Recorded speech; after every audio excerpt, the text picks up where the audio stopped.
So, this might rile up some of the Fire Cashman people, but I want to give him credit. And not only for this trade, but for what he did inside the trade.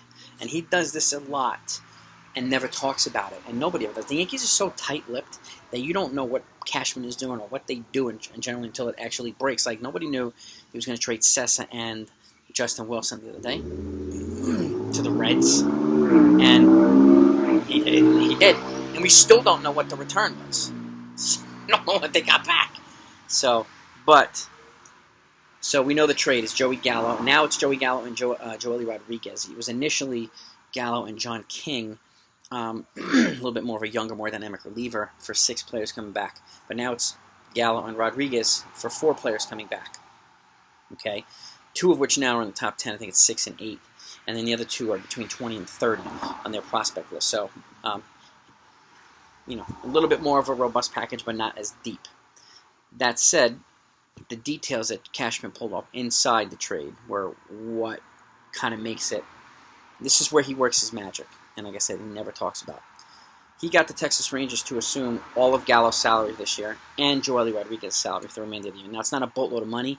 It comes out to being about $3.5 million, but it just freed $3.5 million more for them under the threshold for them to go make another significant move. And what I'm hearing now with reports are, they're trying to make room for Trevor Story and look to upgrade the starting pitching. Now, they've got 2 relievers, new ones. They swapped out 2 and got 2, a righty and a lefty. And he brought in the big lefty bat they were looking for. But apparently they're looking to still upgrade at shortstop because Gleyber Torres' defense is not his natural position. So it sounds as if he's looking to make room for a Story and maybe a John Gray blockbuster. Story and Marquez is not going to happen. I'd be shocked if it did. Especially since the Rockies have made it clear they don't want to trade Marquez. Now, if Cashman could pull that one off, then GM of the decade. But that said, Story and John Gray, they would clearly be pure rentals. I don't know if they would. Well, I don't know actually. I mean, if they would re-sign Story and extend them, or I guess it depends on how well he does. He's having a little bit of a down year, but John Gray would give them another power arm in the rotation that they need right now. A reliable arm who can go out and throw innings, and he would help support the front end of that rotation.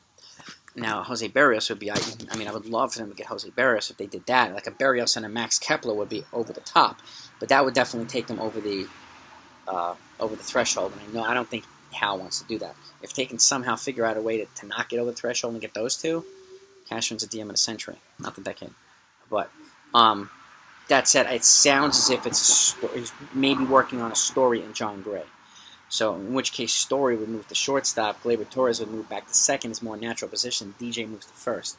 Now that puts Luke Voit in limbo, which makes me curious. Now he's under control until 2025. He's not a free agent, so he has a lot of value. He's a very valuable asset in the trade. Now they have Chris Gittens too, who's 3 years younger than Voit, so yeah, he could be obviously a backup first baseman too. But and I don't think Anthony Rizzo is going to happen either. I think he's probably going to wind up at Boston, but if he moves. But they might, if this happens, they're probably going to put Voit on the trade market and probably move him, even if it's by the waiver deadline or the offseason. I don't know. But if they decide Story's just a rental, if he doesn't pan out here, then they still have Luke Voit here.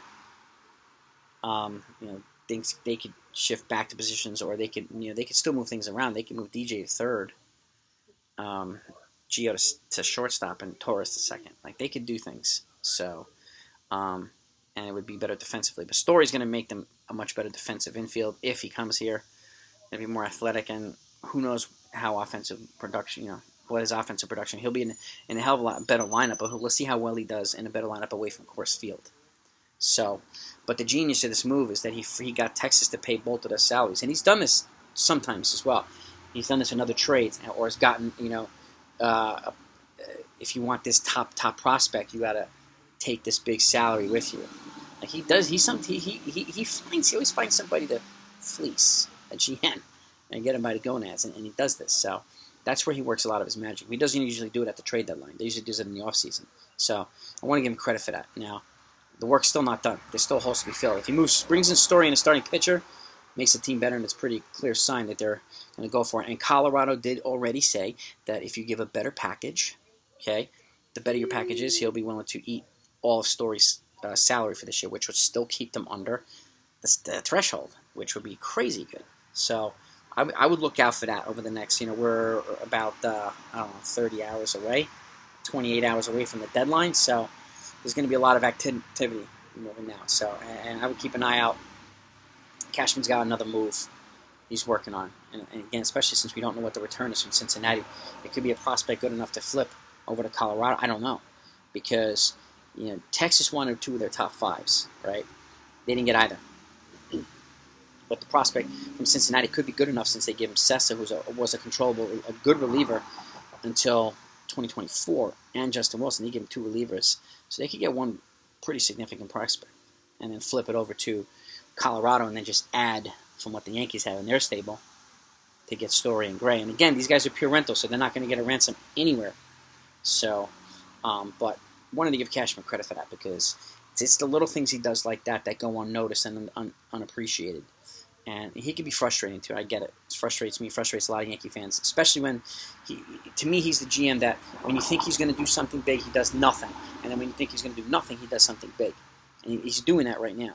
There's so many of us thinking this guy's not going to do dick. He's not. And look what he does: Gallo and a reliever, and he's still freed up room to do another move. So this is exactly what I'm talking about, Brian Cashman. So frustrating, yes. And the fact is, he doesn't, he calls people's bluff. He also doesn't lay out his cards. Like, you can't really tell what he's thinking or doing. So that drives people nuts, but look what he's doing. So, well done, man.